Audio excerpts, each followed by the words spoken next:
warka'u ma'ar raki'in. Wa qala an-nabiy sallallahu alaihi wasallam, sallu kama ra'aitumuni usalli. Amma ba'd. Hadirin Bapak-bapak, para asatidz, semoga kita semua dilimpahkan rahmat oleh Allah Subhanahu wa taala. Semoga semua masalah-masalah kita diselesaikan dan diberikan solusi oleh Allah Subhanahu wa taala. Dalam majlis agama, Allah Subhanahu wa taala pun akan mengampuni dosa-dosa kita.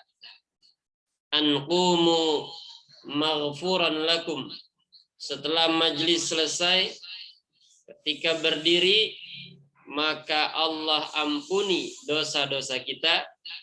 Qad buddilat sayyiatikum hasanat.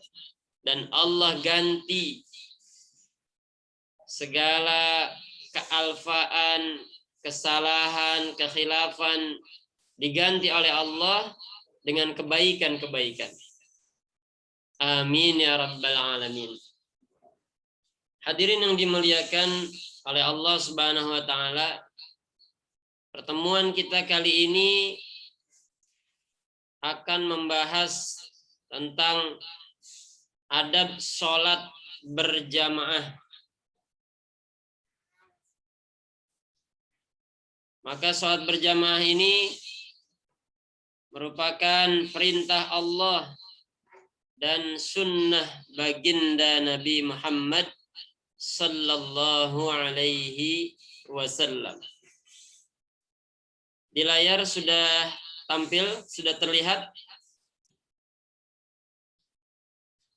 Ada tampilan materi belum?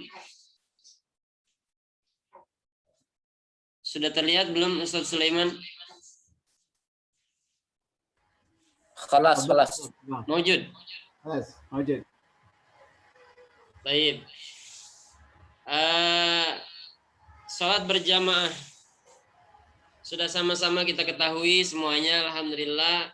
Barusan di masjid kita sholat zuhur berjamaah. Bagaimana Allah Subhanahu wa taala memberikan janji-janji pahala bagi orang yang menjalankan sholat berjamaah.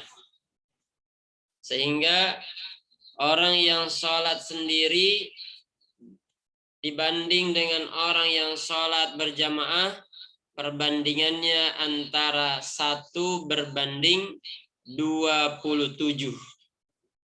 Satu kampung yang berpenduduk minimal 3 orang laki-laki harus mengadakan sholat 5 waktu berjamaah. Bahkan 2 orang saja kita bisa sholat berjamaah. Sholat berjamaah minimal 2 orang. Sunnah menjaga takbiratul ula selama 40 hari. Barang siapa yang menjaga sholat selama 40 hari tanpa tertinggal takbiratul ula, takbir pertama bersama imam, maka Allah akan bebaskan kita dari 2 yang sangat membahayakan kita, yaitu dibebaskan dari sifat munafik dan dibebaskan dari api neraka. Kemudian boleh menunaikan sholat berjamaah walau telah menunaikan sholat sendirian. Jadi ini hadis riwayat Imam Nasa'i. Ketika kita masuk masjid dan ternyata kita sangka orang-orang sudah sholat berjamaah semua. Akhirnya kita sholat sendirian, sholat zuhur. Ternyata setelah kita sholat zuhur, orang-orang baru datang, baru mau menjalankan sholat berjamaah. Maka di situ kita boleh sholat lagi. Sholat zuhur berjamaah.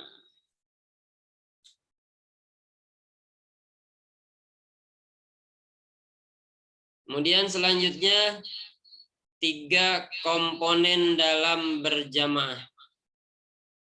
Terlihat yang di layar Ustaz Mahmudin? Ya, Ustaz. Baik. Ada? Ada. Masya Allah. Hadir. 3 komponen dalam sholat berjamaah. Di masjid kita sudah otomatis kalau sudah terkumpul imam, makmum, berarti tandanya sudah siap bisa kita melakukan sholat berjamaah. Dan dalam sholat berjamaah ini 3 komponen yang ketiga adalah shaf, terbentuknya shaf, terbentuknya barisan. Keutamaan sholat berjamaah, sholatul jamaati tafdulu sholatal fardhi bi 27 darajah. Rasulullah Shallallahu Alaihi Wasallam bersabda, sholat berjamaah lebih utama dibandingkan sholat sendirian dengan 27 derajat. Ini menunjukkan ketinggian pahala bagi orang yang mau menjalankan sholat berjamaah. Maka sangat rugi jika kita tidak menjalankan sholat berjamaah. Bahkan ulama-ulama berbeda pendapat. Ada yang mengatakan sholat berjamaah itu yaitu sunnah muakkadah. Dan bahkan ada yang mengatakan fardu kifayah. Sunnah muakkadah berarti sunnah yang sangat dianjurkan. Kemudian fardu kifayah. Kalau fardu kifayah berarti ada perwakilan. Kemudian yang ketiga, ulama juga memberikan pendapat sholat berjamaah itu fardu ain. Sholat berjamaah itu fardu ain.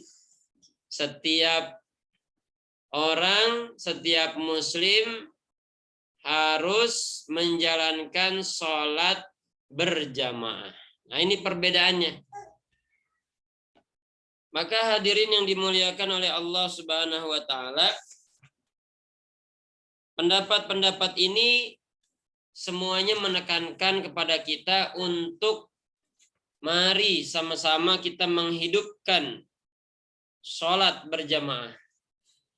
Ketika sholat berjamaah, kita akan berjumpa dengan semua orang yang berbeda-beda. Berbeda jabatan, berbeda posisi. Ada orang kampung, ada orang kota, ada alim, seorang ustaz, ada juga orang awam, ada pejabat, dan juga ada rakyat. Dengan berjamaah ini menghapus skat-skat di antara masyarakat, menghapus stratifikasi sosial, perbedaan tingkat di antara sosial yang biasanya di lingkungan umum stratifikasi sosial ini sangat-sangat didahulukan. Tapi dalam sholat justru kita diajarkan untuk berbaur bersama dalam satu pimpinan, satu komando, yaitu imam. Masya Allah. Sangat luar biasa. Inilah Islam mengajarkan keindahan. Agar kita satu rasa, satu nasib, satu sepenanggungan, merasakan bagaimana kebersamaan. Makanya alhamdulillah kalau sholat kita bisa terjaga, sholat berjamaah. Kemudian bukan hanya kita sholat wirid, baca doa, bukan itu maksud daripada kita sholat berjamaah. Maksudnya adalah setelah sholat kita menyapa. Kenapa kita ada salam kanan, salam kiri? Maksudnya kita menyapa saudara kita. berkenalan, menyapa, saling memberikan perhatian, bermusyawarah, bagaimana membangun persatuan umat Islam. Itu seharusnya dengan adanya sholat berjamaah, kita bermusyawarah agar bagaimana yang pertama persatuan umat Islam menjadi terwujud. Kemudian yang kedua, bagaimana kita musyawarahkan masjid kita, musalla kita hidup amal 24 jam. Kemudian yang ketiga yaitu memberikan kepedulian kepada saudara-saudara muslim kita yang lagi sakit. Masya Allah, ada yang sakit asam urat, ada yang bisul, ada yang cantengan. Nah, itu walaupun cantengan berasa juga itu. Nah, ini bisa-bisa gara-gara cantengan bisa nggak sholat berjamaah. Kalau cantengannya segede bisul.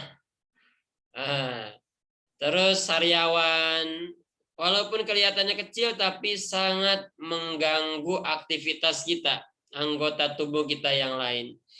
Nah, kalau ada perhatian dari orang-orang masjid, maka umat Islam ini akan merasa ternyata persaudaraan saudara muslim ini wujud. Oh, Masya Allah. Padahal saya cuma bilang lagi kurang enak badan di grup. Besok pagi habis subuh didatengin, disilaturahmiin sama teman-teman masjid. Masya Allah, senangnya bisa dijenguk, dikasih perhatian. Apalagi datangnya bukan tangan kosong. Bawa makanan, bubur ayam, buahan. Nah, ini menunjukkan kita ada kepedulian. Inilah hasil dari sholat berjamaah. Jadi harus terbentuk suasana kepedulian, perhatian sesama muslim. Kemudian yang keempat, yaitu bagaimana dari masjid kita peduli dengan lingkungan masjid, juga peduli dengan saudara muslim yang lebih jauh lagi. Ada yang saudara muslim kita satu provinsi, satu negeri, bahkan ada saudara kita yang di luar negeri. Nah, bagaimana kita kunjungan kepada saudara-saudara muslim kita yang di luar negeri? Seperti pemain bola, ada tandang, ada kandang. Tanding di dalam, ada tanding di luar, silaturahmi, kunjungan ke tim lain. Nah, ini seperti ini. Jamaah masjid kita silaturahmi dengan lingkungan warga, ini namanya kandang. Nah, satu saat kita musyawarahkan bagaimana kita bersilaturahmi, mengunjungi saudara muslim yang ada di luar lingkungan kita, di luar kampung kita, di luar provinsi kita, bahkan di luar negeri kita kunjungi saudara-saudara muslim kita. Ini baru akan wujud persatuan, merekatkan persatuan, menjalin persaudaraan. Masya Allah. Kemudian selanjutnya yaitu adab dalam barisan, dalam shaf.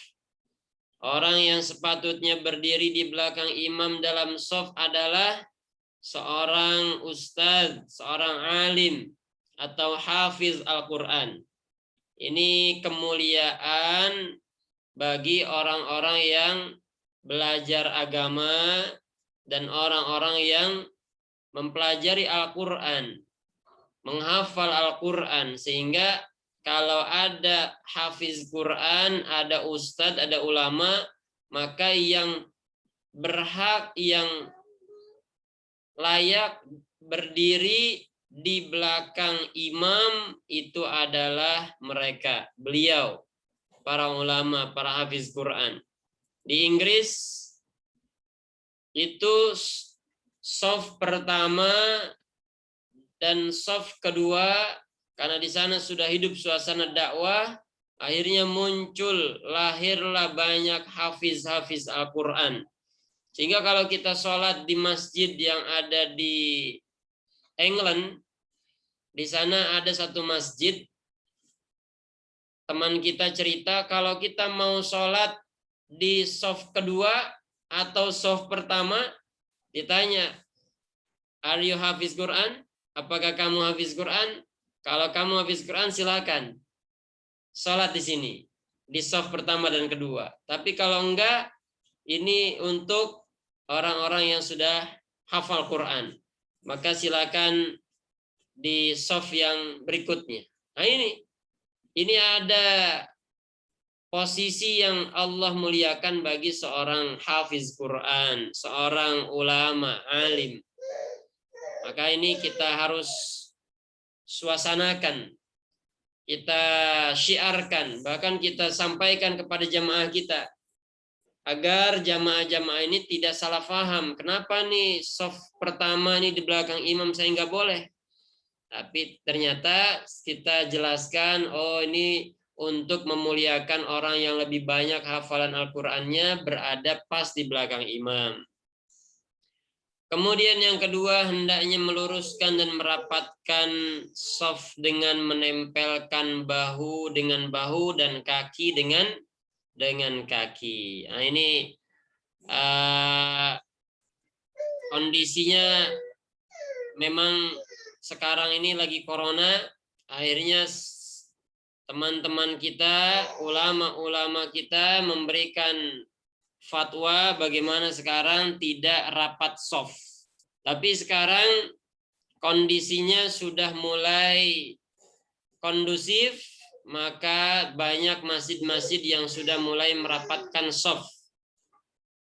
Dimulai dari sholat maghrib, isya, dan subuh, bahkan sudah ada yang 5 waktu merapatkan soft. Mudah-mudahan semua masjid sudah bisa menyesuaikan kondisi yang awalnya masih berat dengan kondisi jaga jarak. Semoga dengan adanya informasi virus corona sudah mereda, mudah-mudahan kita bisa kembali lagi sholat dengan rapat. Nah ini sangat penting karena rapatnya sholat dalam berjamaah akan menyatukan hati kita. Tidak lurus dalam shaf dapat menimbulkan perpecahan hati dan ketidakbersatuan di antara jamaah sholat. Nah, Masya Allah, tadi sudah kita sampaikan, kita sama-sama simak. Wa takhtalifa qulubukum, akan terpecah belah hati kalian. Nah, ini pentingnya kita merapatkan shaf. Nah, terutama nanti ketika pandemi sudah reda.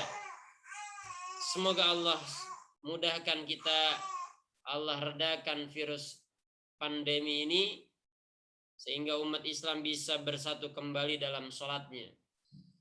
Jangan membuat shaf di antara tiang masjid yang memutus shaf. Diusahakan kalau ada tiang masjid, maka kita buat di tiang masjid itu jangan sampai dibuat shaf. Agar apa? Agar shaf barisan kita tidak terputus. Nah ini kondisi sekarang sudah jarak-jarak, akhirnya masjid kita seakan kurang luas. Karena dengan ada jarak, akhirnya kita membutuhkan tempat yang lebih luas lagi. Nah, ini masih kondisi darurat berarti.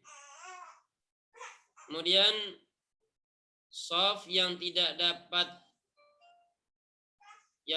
rapat akan menjadikan syaitan masuk di celah-celah yang longgar untuk menggoda manusia. Ini sudah kita sama-sama sering dengar. Bagaimana kita jangan sampai memberikan kesempatan syaitan untuk menggoda kita dalam sholat.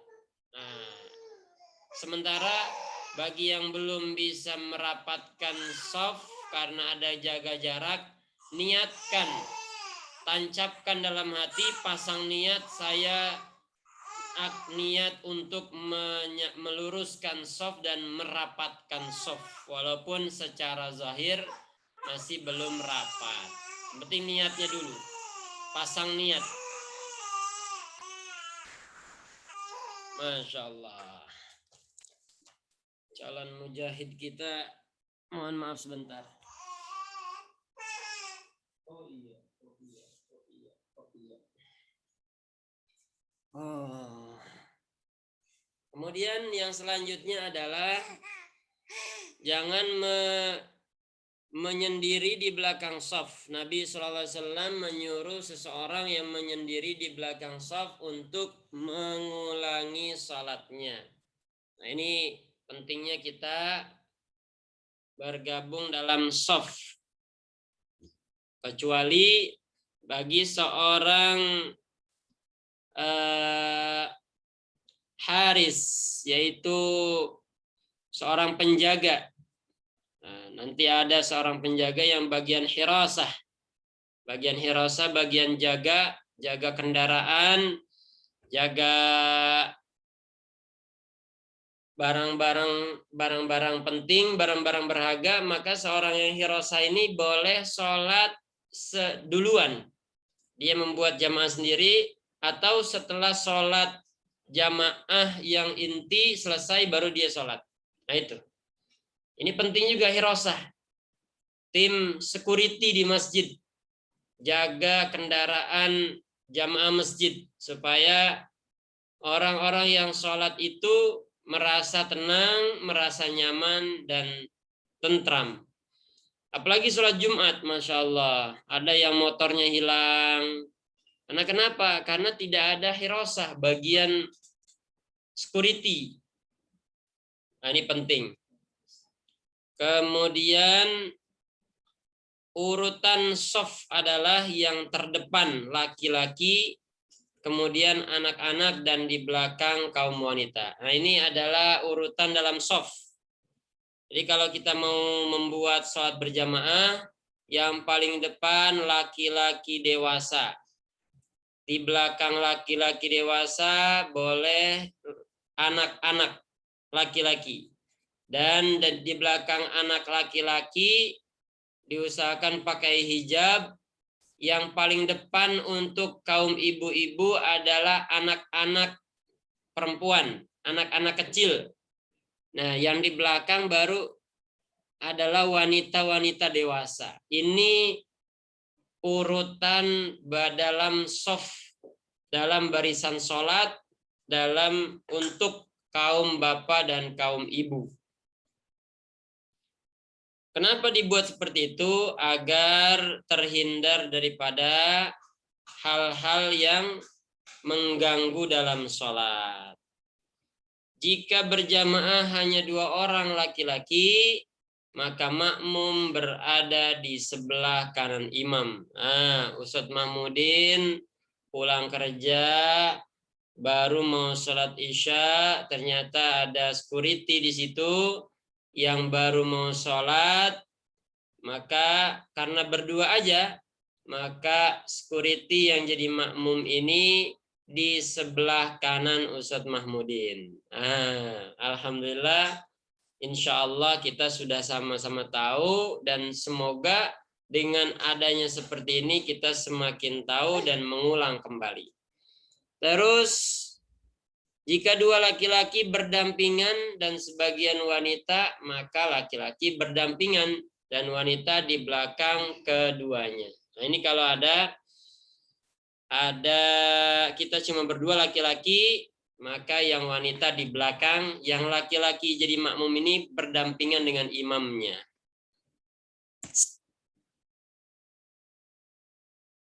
Terus yang berhak menjadi imam. Nah, ini syarat menjadi imam. Penting ini. Ada masjid-masjid yang ribut untuk urusan jadi imam. Karena kenapa? Karena merasa yang satu sudah lebih banyak hafalannya, yang satu saya kan orang lama, saya kan ini yang bangun masjid. Ada, apalagi kalau di kampung. Ada orang perumahan, saya datang ke sini, orang yang pertama kali tinggal di sini. Tapi bacaannya kurang bagus. Ada juga bacaannya bagus. dia tinggalnya belum lama, tapi masih kecil, belum dewasa. Bacaannya, hafalannya lebih banyak. Nah, ini seperti apa Nabi SAW mengatur untuk kriteria seorang imam. Kriteria seorang imam.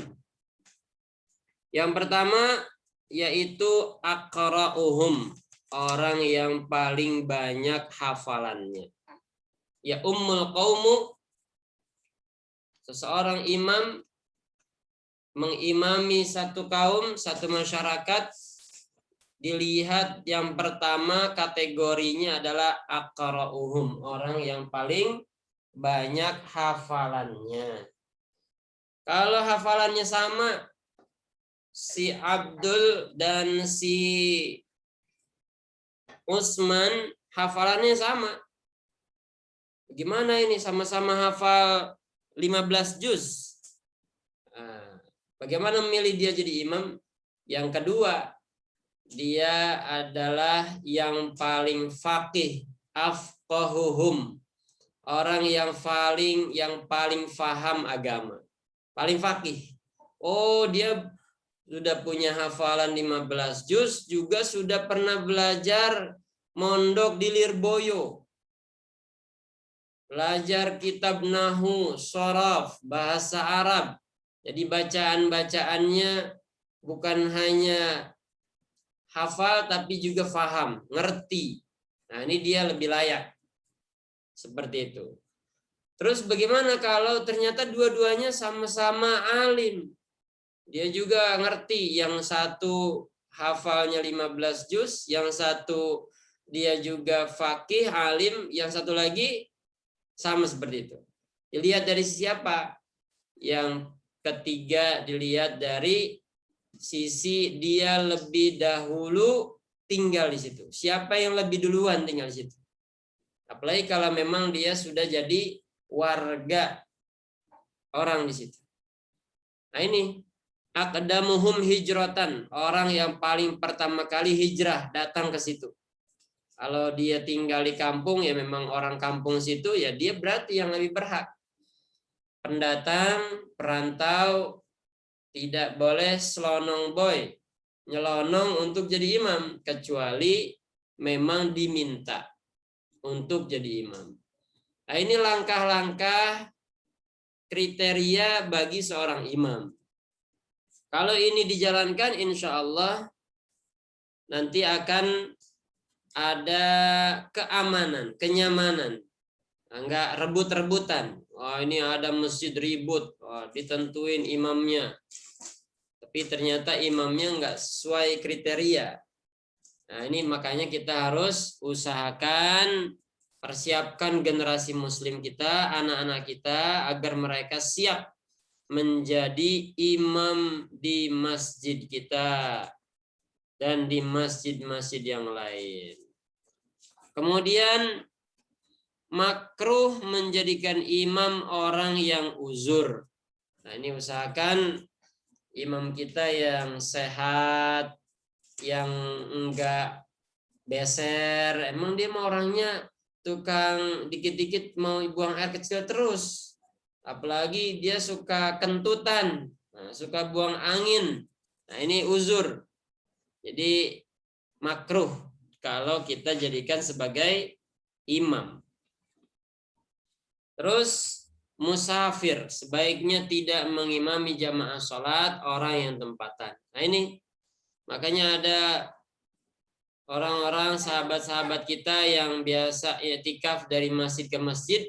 Mereka nggak selonong boy mau jadi imam, mau azan sebelum, kecuali kalau memang sudah diamanahkan atau diminta. Nah, ini namanya adab.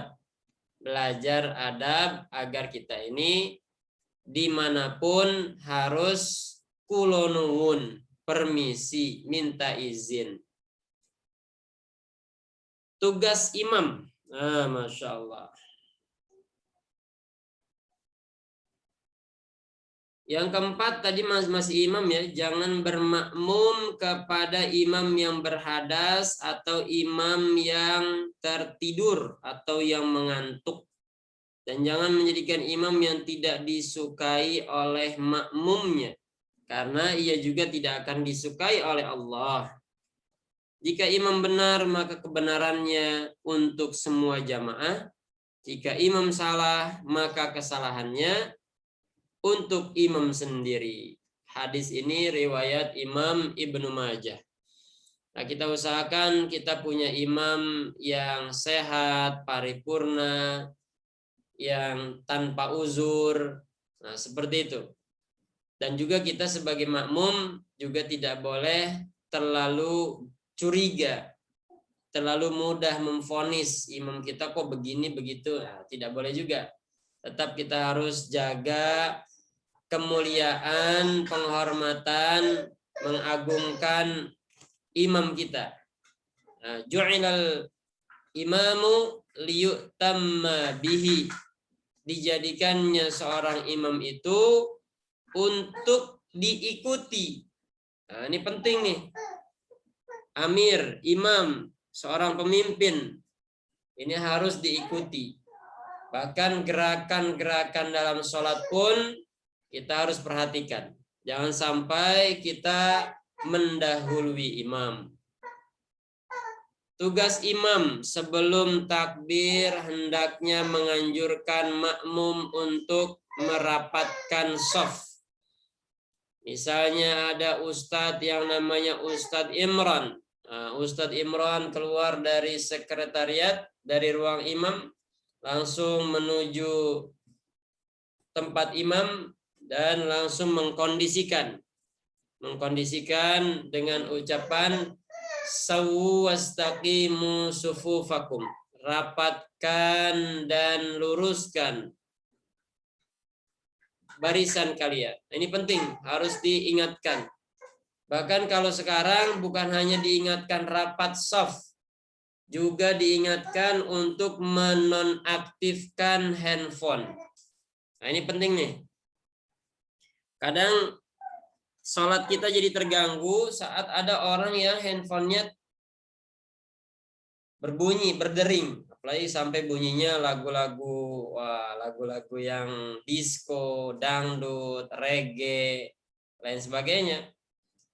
Nah, ini makanya diingatkan. Karena ini salah satu untuk menjaga kekhusyuan dalam sholat. Yang kedua, sebaiknya meringkas bacaan surat dalam sholat. Dikhawatirkan jamaah ada yang uzur. Idza amma falyujiz. Nabi SAW bersabda, apabila seorang imam itu mengimami sholat, falyujiz, maka ringankanlah. Karena kenapa? Karena di situ ada al-kabir, orang-orang yang sepuh, sudah tua renta, kakinya udah asam urat, pinggangnya udah pada bengkok, terus lagi kepalanya udah pusing 7 keliling, diabetes lain sebagainya. Nah, ini orang-orang yang uzur ikut dalam sholat berjamaah. Maka kita jangan sampai tidak disukai oleh makmum. Kemudian yang kedua, ada anak kecil. Anak kecil ini kurang siap untuk bisa sholat panjang-panjang. Sudah bisa hadir di masjid aja sudah luar biasa itu. Yang ketiga, wadzal hajah. Ada orang-orang yang sedang punya keperluan mendesak. Wah, ini saya mampir di sholat di masjid transit. Saya mau berangkat, mau jenguk orang yang sedang kecelakaan, mau menguburkan orang yang meninggal, tapi ini mendadak sholat masjid.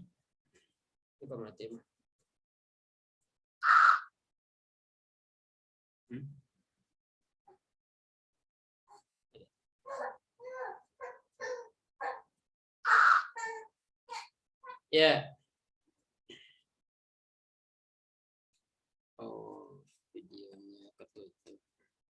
Baik. Kemudian maka kita harus perhatikan Nabi juga pernah mengimami sholat. Ada dua hadis yang kelihatannya bertentangan, kontradiksi.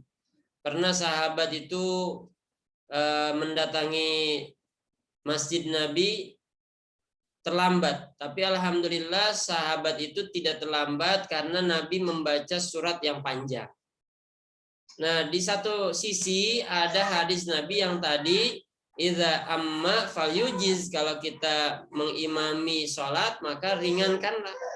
Ini pentingnya seorang imam mengetahui kondisi makmumnya. Kalau makmumnya ini udah jelas suka sholat panjang, apalagi di situ udah santri-santri penghafal Quran, maka imam ini bisa menyesuaikan. Nah, begitulah kalau nanti juga ketika di masyarakat umum, berarti dia harus tahu imam ini harus menyesuaikan, jangan sampai terlalu panjang. Dan makmum pun dikasih tahu oleh pengurus masjid, disepakati. Bapak-bapak, kita saat ini akan sholat subuh. Nah, ditambah nanti ada kunut nazilah, ustadznya juga akan baca ayat yang panjang. Nah, dikasih tahu. Apalagi kalau sudah disepakati. Saya datang waktu itu di masjid di Banjarmasin. Kita dari Batu Licin berangkat habis Isya sampai Banjarmasin itu berangkat malam, sampai sana jam 3. Sudah kecapean, tidur kurang sempurna, sampai sana sholat subuh. Ternyata sholat subuh rakaat pertama ayat sajdah, surat As-Sajdah. Masya Allah, kondisinya lagi capek, lagi lelah, tidak ada informasi dari pengurus. Ternyata di situ imamnya membaca surat As-Sajdah. Ini juga harus ada perhatian bagi seorang makmum, diberitahu oleh pengurus, diingatkan, dijelaskan, dan seorang imam pun terus mencari informasi kondisi keadaan makmum-makmumnya. Sebaiknya meringkas bacaan dan juga wajib bertumakninah. Nah, ini dalam setiap rukun usahakan tumakninah. Iza raka'a falyatma'in. Apabila ruku maka tumakninah. Tenang, berhenti sejenak, baca dengan penuh penghayatan. Subhana rabbiyal azimi wa bihamdi. Subhana rabbiyal azimi wa bihamdi.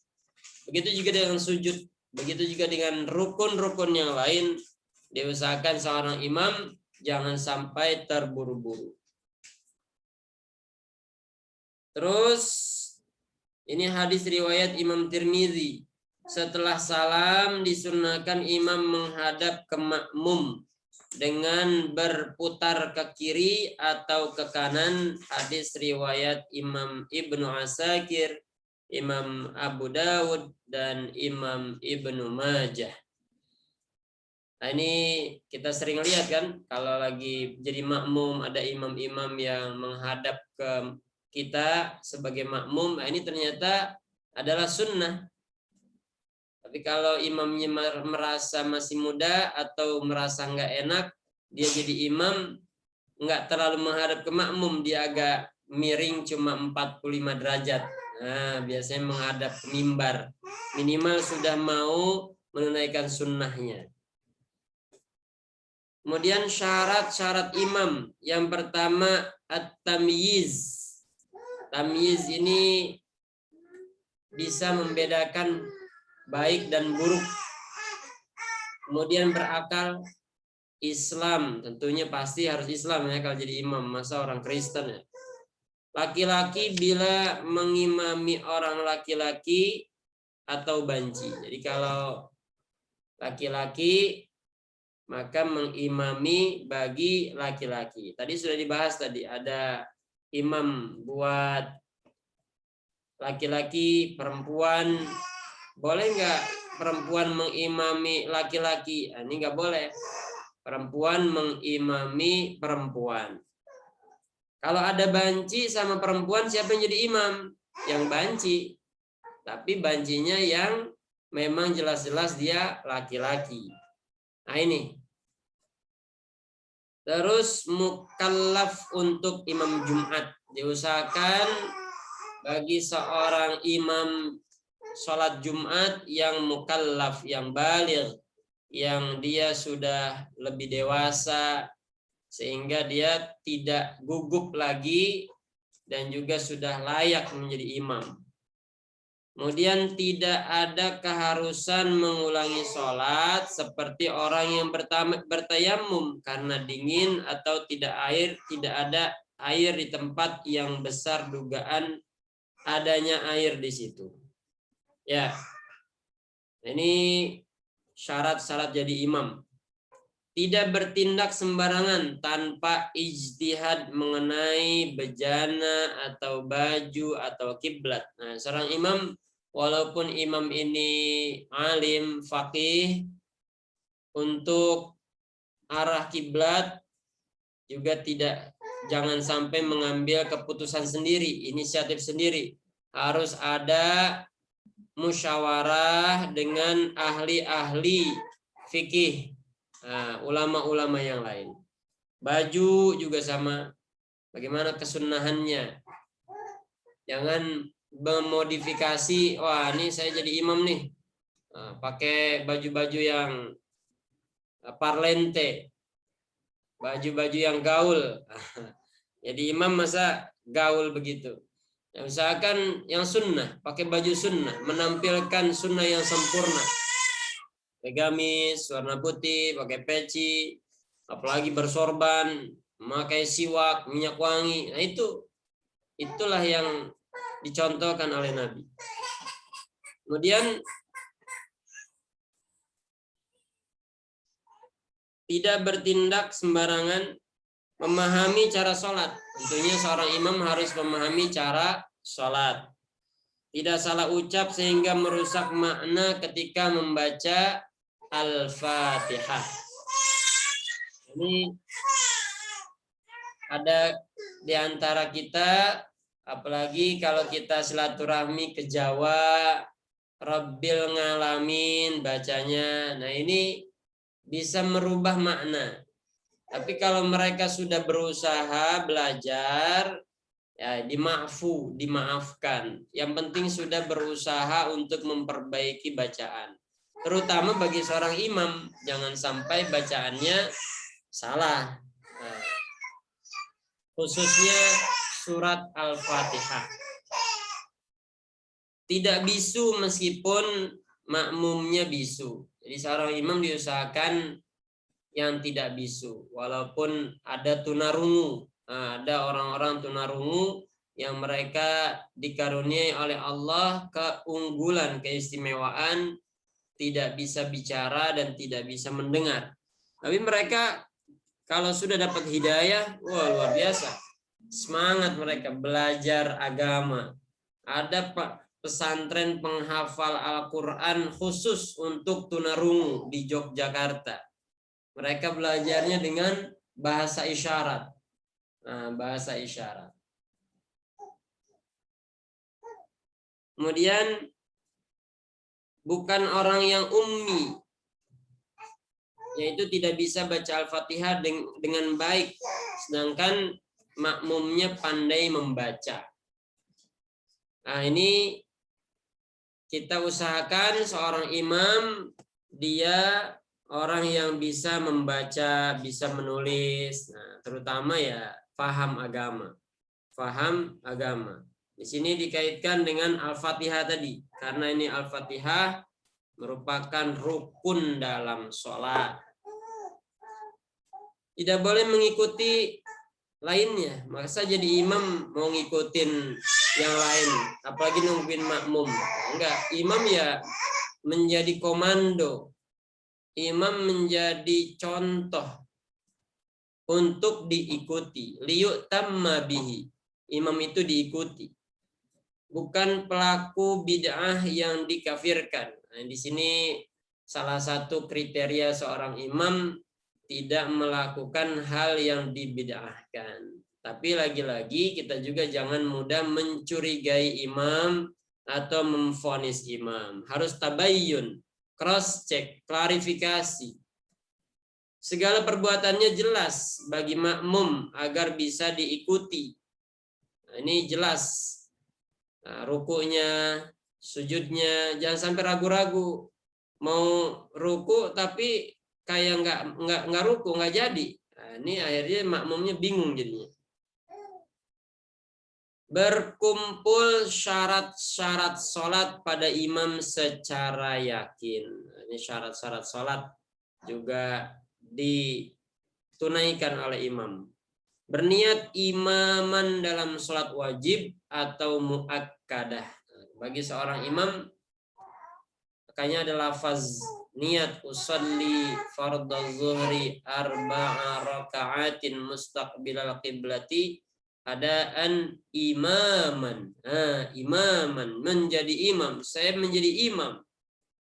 Dalam hati diniatkan, disebutkan. Nah, seperti itu. Kemudian kalau tadi imam, kalau jadi makmum gimana nih jadi makmum? Nah, jadi makmum wajib mengikuti sholat imam. Jika imam ruku, makmum pun ruku. Imam sujud, makmum pun sujud, dan seterusnya. Hadis riwayat Imam Muslim dan Imam Ibnu Majah. Wajib mengikuti gerakan-gerakannya saja. Selain gerakan sholat tidak perlu diikuti. Imam lagi garuk-garuk, makmum di belakang. Wah, ini imamnya garuk-garuk nih. Ikut-ikutan garuk-garuk juga. Nah, garuk-garuk. Imamnya benerin peci, pecinya bengkok. Nah, makmum juga ikut benerin peci. Nah, ini bukan gerakan yang harus diikuti. Gerakan yang harus diikuti adalah gerakan sholatnya, bukan gerakan yang di luar daripada gerakan sholat. Makmum jangan mendahului imam. Makmum yang mendahului imam akan bangkit pada hari kiamat berkepala hewan. Dalam hadis disebutkan hewan keledai, bukan kedelai. Hewan keledai. Ini penting. Makanya ketika Nabi SAW sholat bersama para sahabat, kalau setelah ruku i'tidal, maka sahabat itu tidak akan sujud sampai Nabi dalam keadaan sujud. Sami'allahu liman hamidah. Maka sahabat bangkit dari ruku, kemudian i'tidal. Baru Nabi sujud, sampai posisi sujud baru Nabi mengucapkan Allahu Akbar. Maka sahabat-sahabat akan sujud dalam kondisi Nabi sudah sujud. Itulah imam seperti itu. Nah, jangan sampai imam pun memberi komando, jangan sampai salah. Kalau komandonya berbarengan dengan gerakan giliran mau sujud Allahu Akbar, ya makmumnya ikut-ikutan. Nah, ini penting. Imam memberikan komando takbir setelah untuk sujud, imamnya sudah dalam kondisi sujud, baru makmumnya dikasih komando Allahu Akbar, baru makmum ikut. Jangan malah makmumnya mendahului imam. Imamnya masih berdiri, makmumnya udah buru-buru sujud. Lama banget nih imam. Ngapain aja sih? Nah, sampai dikatain ini imam tahiyat akhirnya lama banget nih. Padahal tahiyat akhir itu adalah rukun.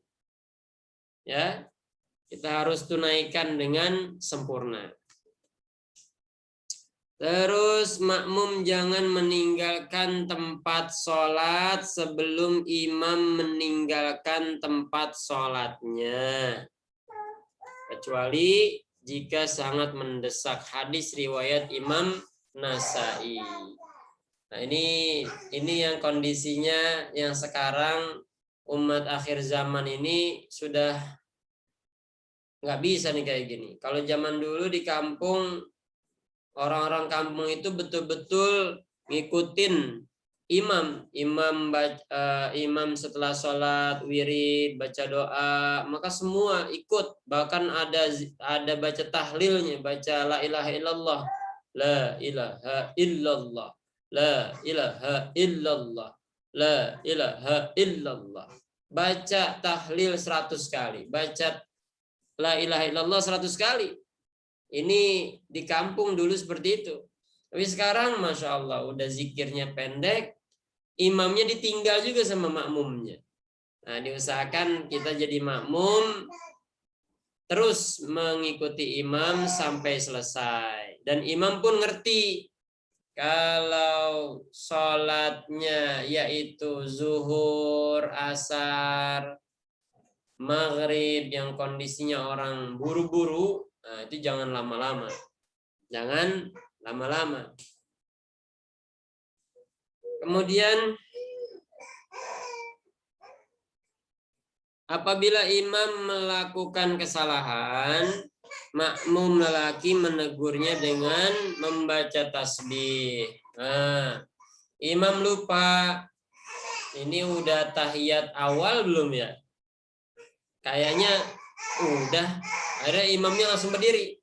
Nah, yang makmum langsung mengingatkan, Subhanallah.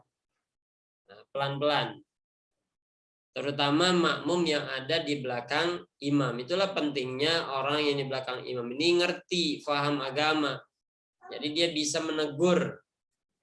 Terus untuk makmum wanita bisa menegur dengan tepuk tangan. Kemarin sudah kita contohkan ya seperti ini, 1 kali tepukan.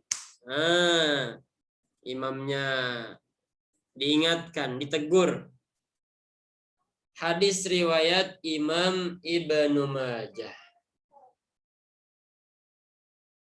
Syarat-syarat makmum. Yang pertama, kalau kita jadi makmum harus siap mengikuti imam dalam segala perbuatannya dan tidak mendahuluinya dengan 2 rukun fi'li, perbuatan, walaupun sebentar dengan sengaja.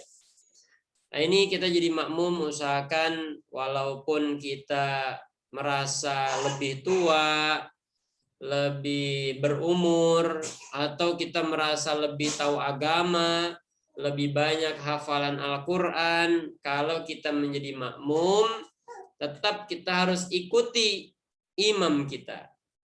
Kita harus tetap ikuti imam kita. Jangan sampai kita mengingkari kepemimpinan seorang imam. Mengingkari kepemimpinan seorang imam ini adalah sebuah kemaksiatan. Ini penting nih. Dalam kita kehidupan sehari-hari, praktek sholat ini harus kita bawa dalam kehidupan sehari-hari. Jangan sampai mendahului dengan 2 rukun fi'li, walaupun sebentar dengan sengaja. Nah, ini dia. Kita duluan ruku. Habis ruku i'tidal, imamnya masih baru selesai baca surat. Tapi makmumnya udah buru-buru. Nah, ini jangan sampai kita mendahului imam. Niat mengikuti imam atau jamaah atau menjadi makmum secara mutlak. Nah, kalau kita bermakmum ya ada an-makmuman. Kecuali kalau imamnya jelas-jelas ada hal yang kita anggap sudah tidak benar keimamannya, kepemimpinannya. Nah, kita niat, ganti niatnya. Jadi mufarokoh, memisahkan diri.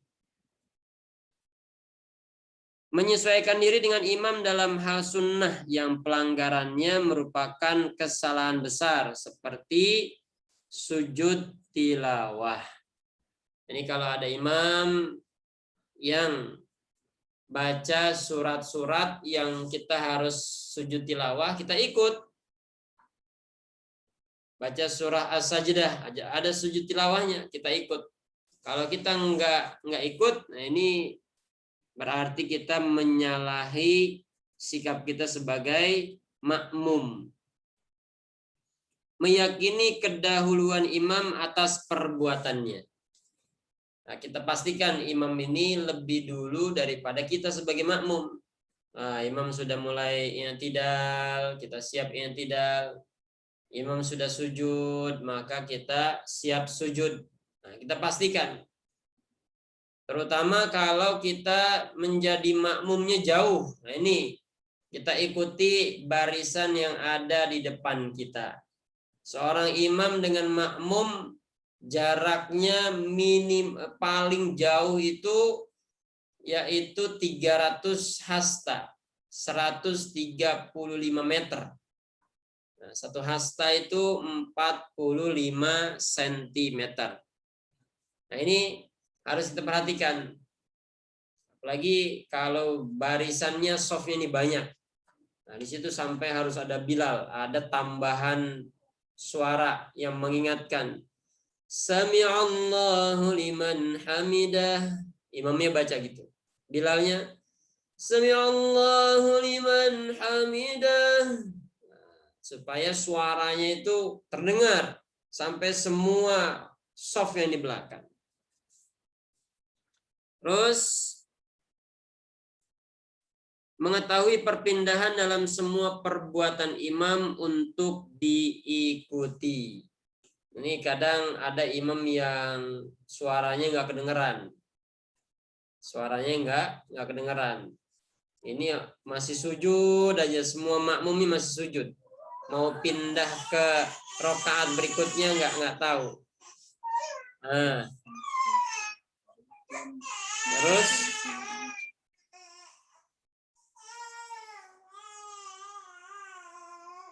sesuai antara berkumpul imam dan makmum di satu tempat.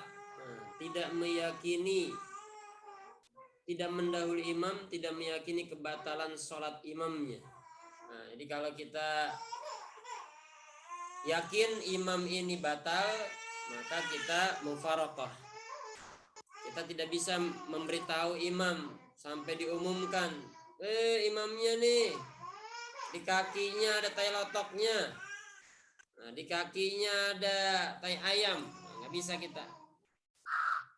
Kita niatkan mufaraqah, berpisah daripada imam, dan nanti setelah imam selesai baru kita kasih tahu, Ustadz mohon maaf, ternyata di tumit Ustadz ada tai kucing. Nah, ada tai kucingnya. Nah, ini kita ingatkan, kita kasih tahu seperti itu. Terus bagaimana seorang makmum tadi yang sudah tahu imamnya ternyata batal, maksudnya terkena najis tanpa diketahui imam tersebut, ya, yang makmum sah sholatnya. Yang tahu juga dia mufaraqah sah juga. Dilanjutkan. Nah, imamnya harus dia mau memperbaiki sholatnya, wudhu lagi, sholat lagi diperbaiki. Kalau kita mau berbaik hati, ya kita sholat lagi, bermakmum lagi sama imam. Ini menjadi sunnah. Nah, sholat lagi, sedekah sama imam, supaya imam ini dapat pahala sholat berjamaah. Kemudian berkumpul imam dan makmum di satu tempat. Nah, ini kadang kita kalau ke masjid Jakarta, ada masjid yang bertingkat-tingkat, kita nggak tahu imamnya di mana. Apa di lantai 1, apa di lantai 2. Ternyata kita bisa tahu biasanya di masjid-masjid yang sekarang ini sudah ada kameranya, ada tampilan TV. Nah, di situ. Berarti kita tahu, berarti kita ini satu tempat. dengan imam.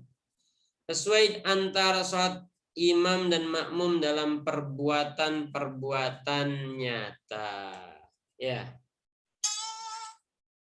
Selanjutnya yaitu kita akan belajar bab wirid setelah sholat. Nah, ini ada wirid-wirid yang macam-macam. Ijtihad ulama banyak sekali menggunakan wirid-wirid. Ada wiridnya Ratib Al-Haddas, ada wiridnya ulama-ulama yang macam-macam.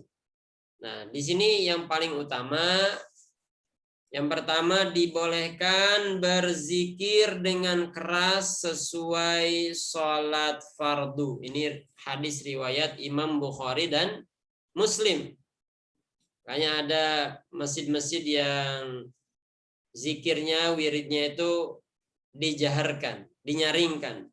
Astaghfirullahaladzim, astaghfirullahaladzim, li wali walidayya, li ashabil huquqi wal jibati alayya, wali jami'al muslimin wal muslimat, wal mu'minin wal mu'minat, al-ahya'i minhum wal amwat. Nah itu. Terus kalau zikirnya sir, ya boleh juga. Itu dalam Quran surah As-Sajdah. Bagaimana kita juga zikir dengan sir. Setelah salam di akhir sholat mengucapkan Allahu Akbar sekali. Nah, ini imam juga setelah wirid, setelah salam baca Allahu Akbar. Ini menjadi sunnah Imam Tirmidzi.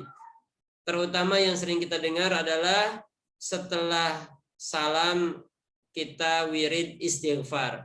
Astaghfirullahaladzim 3 kali. Ini hadis riwayat Imam Muslim. Kemudian membaca zikir la ilaha illallah wahdahu la syarikalah lahul mulku wa lahul hamdu yuhyi wa yumitu wa huwa ala kulli syai'in qadir. Barang siapa yang membaca zikir ini sebanyak 10 kali, maka akan diberikan, dicatatkan baginya 10 kebaikan, dihapus 10 keburukan, dinaikkan 10 derajat, dan sepanjang hari itu dibentengi dari hal yang tidak menyenangkan, dari hal-hal yang tidak kita sukai. Ini hadis riwayat Imam Muslim dan Imam Tirmizi. Dan serta dipelihara dari syaitan. Ini penting, makanya habis sholat kita baca la ilaha illallah wahdahu la syarikalah lahul mulku wa lahul hamdu yuhyi wa yumit wa huwa ala kulli syai'in qadir. Mungkin ada kecelakaan, ada orang jahat, orang zalim. Nah, dengan asbab kita baca ini, kita selamat dari musibah, kecelakaan, dari kejahatan orang-orang zalim. Nah, ini dia. Bahkan kejahatan diri kita. Kalau orang zalim aja kita diselamatkan, apalagi kejahatan diri kita. Kemudian baca Allahumma antas salam. Jangan habis sholat bukannya zikir Allahumma antas salam, habis sholat langsung melangkah, lari, ngambil sendal, ngambil sepatu, Allahumma lantas jalan. Wah, ini bukan Allahumma antas salam.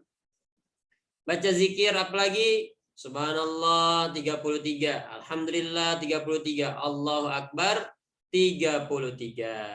Ini hadis riwayat Imam Muslim, Imam Abu Daud, dan Imam Nasa'i. Keuntungannya apa? Keuntungannya berpahala sangat banyak. Nah, kemudian baca surah Al-Ikhlas, Al-Falaq, An-Nas. Ini surah Al-Mu'awwizatain, surat perlindungan. 3 kali setelah subuh dan sekali di waktu sholat yang lain. Hadis riwayat Tirmizi, Imam Nasa'i, Imam Abu Daud. Kemudian disempurnakan baca la haula wala quwwata illa billahil aliyyil azim. Hadis riwayat Imam Muslim. Dianjurkan membaca ayat kursi setelah sholat fardu lalu berdoa. Ini hadis riwayat Imam Nasa'i. Ustaz Arifin Ilham selalu mengingatkan habis sholat itu untuk membaca ayat kursi. Berarti beliau mengamalkan hadis riwayat Imam Nasa'i. Kemudian ada zikir-zikir yang lain, wirid-wirid yang lain setelah sholat, itu biasanya ada Allahumma ajirna minan nar. Ini kapan bacanya? Apakah setiap habis sholat? Ternyata hadisnya itu dalam kitab Hayatus Sahabah itu, bacaan Allahumma ajirna minan nar itu bukan setiap habis sholat, hanya 2 sholat, habis subuh dan habis maghrib. 7 kali. Allahumma ajirna minan nar, Allahumma ajirna minan naris salimin. Sebanyak 7 kali. Wallahu a'lam. Alhamdulillah. Selesai materi adab sholat berjamaah dan wirid, maka kami serahkan kembali kepada moderator Ustadz Sulaiman.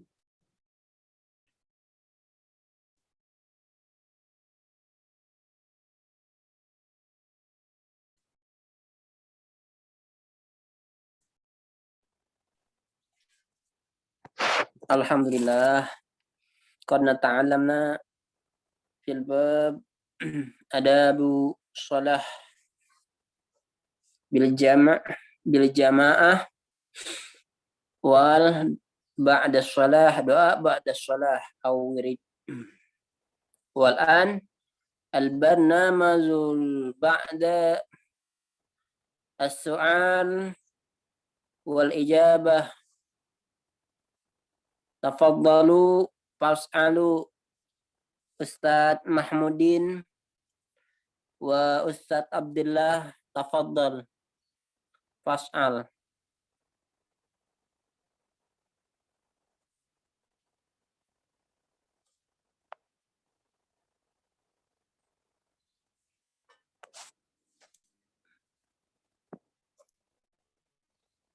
Baik, sekarang acaranya sesi tanya jawab. Apabila kurang paham atau kurang detail, silahkan untuk bertanya.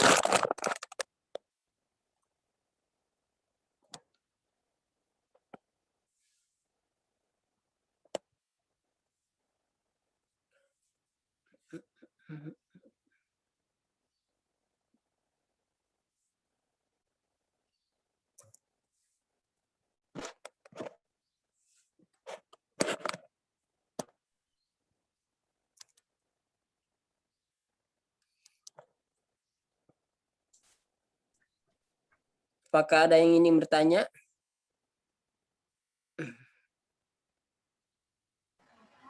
Udah jelas Ustaz. Jelas semua, alhamdulillah. Alhamdulillah. Anta faqat tas'al.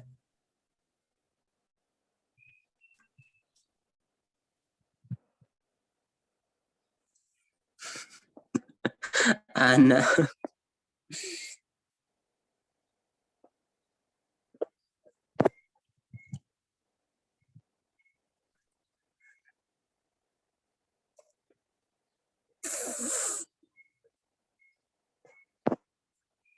Baik, yakfi ikhtitam. Ustadz Sulaiman. Naam.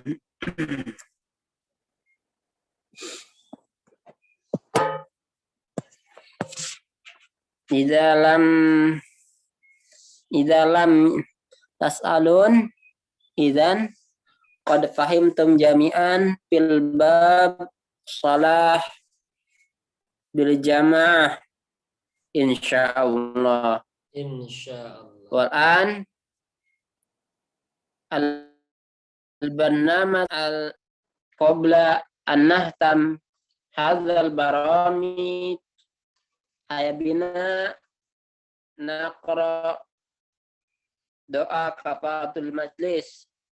Subhanallah. Allahumma bihamdika asyhadu an la asyhadu ilaha an la illa anta astaghfiruka wa atubu ilaik. Subhana rabbika rabbil izzati amma yasifun. Ilai liqa. Wassalamualaikum warahmatullahi wabarakatuh. Waalaikumsalam warahmatullahi wabarakatuh. Jazakallahu khair Ustaz. Wa iyyakum. Terima kasih sama-sama Ustadz Mahmuddin, Ustadz Sulaiman, Allah. Ustadz Abdullah Faqih.